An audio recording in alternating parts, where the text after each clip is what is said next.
दोस्तों नमस्कार। आप सब कैसे हैं दोस्तों? आशा करता हूँ आप सब अच्छे होंगे।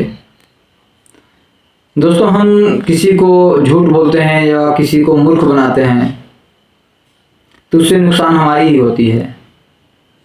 आज हम किसी को किसी बात के लिए झूठ बोल दिए या उसे हर बार कोई काम कहा जाए या किसी के प्रति और भी कार्य बताया जाए तो हम उसे मूर्ख बना के या झूठ बोल के हम उस काम से मुकर जाते हैं। ये नहीं सोचते कि ये झूठ बोलना हमारे लिए बाद में कितनी भारी पड़ सकती है। एक झूठ के चलते हमें बहुत ही नुकसान होता है। तो इसी के समक्ष आज एक वीडियो के माध्यम से आपको मैं एक कहानी बताने जा रहा हूँ। एक समय की बात है दोस्तों, एक जंगल के किनारे में एक छोटा सा कस्बा था और उस कस्बे में एक मोहन यादव नाम का इंसान रहता था जो अपने परिवार में एक बेटे और अपने पत्नी के साथ एक झोपड़ी में गुजर बसर करते थे। उसका मुख्य व्यवसाय गायों से दूध निकालकर उसे शहरों में ले जाके बेचता था और जो भी आमदनी होता था उससे अपने घर परिवार के आवश्यकताओं की पूर्ति करता था। एक दिन अपने बेटा रवि को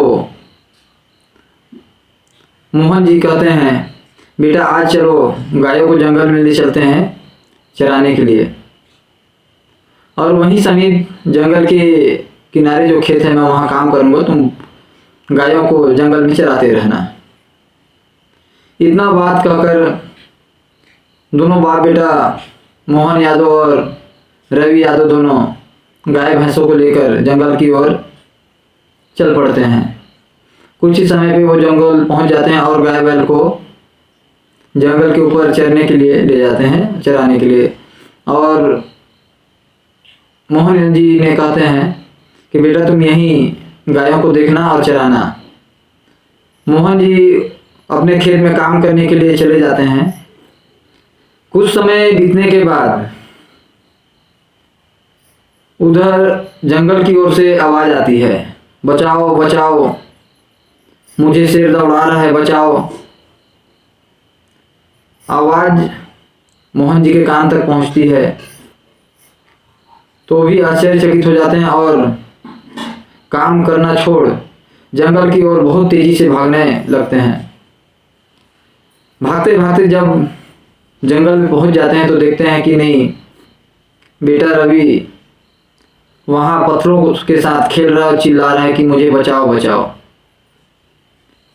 मोहन यादव जी ने रवि को समझाया और कहा कि बेटा ये सब गलत बातें हैं, ये आदत गंदी है, ऐसा नहीं करते हैं।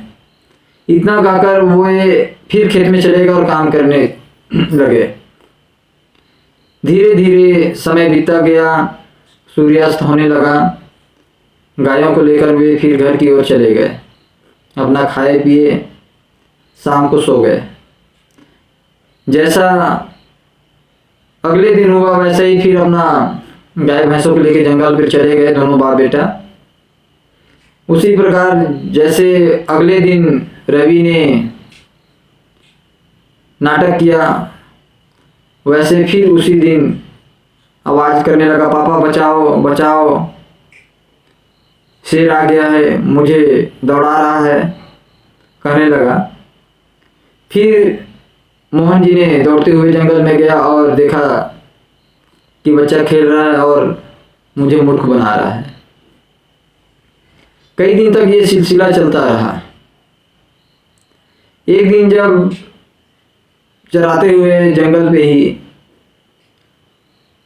वाकई में शेर जब आ गया और जोर जोर से दहाड़ने लगा, उस समय जब आवाज लगाया रवि ने, पापा बचाओ मुझे शेर ने दौड़ाना चालू कर दिया है, शेर दौड़ा रहा है, पापा बचाओ बचाओ। मोहन जी के कानों तक आवाज पहुंची। मोहन जी ने कहा, ये नटखट बच्चा रोज मुझे मूर्ख बनाता है, रोज मुझे परेशान करता है। इतना मन में सोचकर बात को अनसुना कर दिया और अपना काम करते रहे। सूर्य अस्त होने लगा। सभी गाय भैंस जंगल से नीचे उतर आए। उसके बावजूद भी देखा कि रवि अभी तक नहीं आया।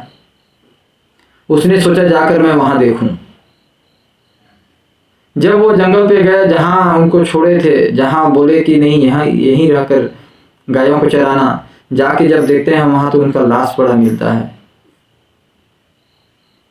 और देखते हैं कि पूरा जानवर इनके शरीर में वार किया है और लहूलुहान पूरा शरीर।